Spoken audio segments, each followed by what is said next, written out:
The grand finale, 2015 National Signing Day, John Talty, Natalie Pierre. For the SEC, let's look at the SEC. It was a great day for Auburn, who finished with a top 10 class. Not a great day for Florida, but they were able to kind of jump in the rankings. I think they jumped as much as anyone in the rankings, started in the 60s and ended in the 30s. What's a program that stands out in your mind that did a really great job today? Yeah, I think there are a couple. Alabama, there wasn't a lot of surprise today, but obviously finishing as the top team in the SEC, that deserves some accolades.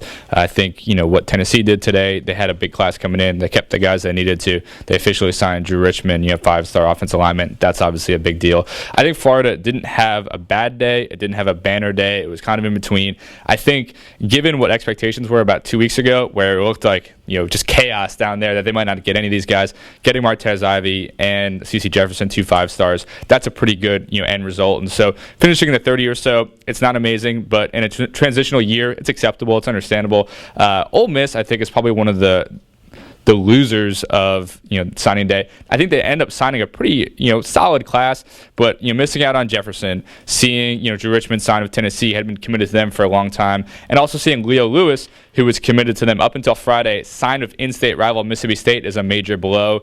And there's some rumors they might lose Van Jefferson too, who has yet to kind of sign anywhere. They're kind of the loser of the SEC today. Of course. And correct me if I'm wrong, but Florida has the lowest ranked class, and they're going to finish in the 30s, correct? Well, Kentucky will be lower and Vanderbilt will be lower.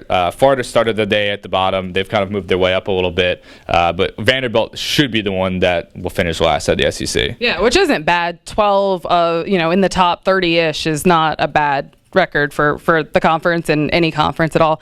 Any final takeaway from 2015 National Signing Day, since you get the final word? Well, I think it just shows the SEC is usually the powerhouse of recruiting, and I think they showed that again. It's it's extremely difficult to compete in the SEC, and one of the reasons is days like today. You can have a pretty great class, be in the top 30, which is in the upper for sure, and still finish at the lower end of the SEC. It just shows how difficult it is to try to move up in the SEC world because everyone's signing the top players. Thanks.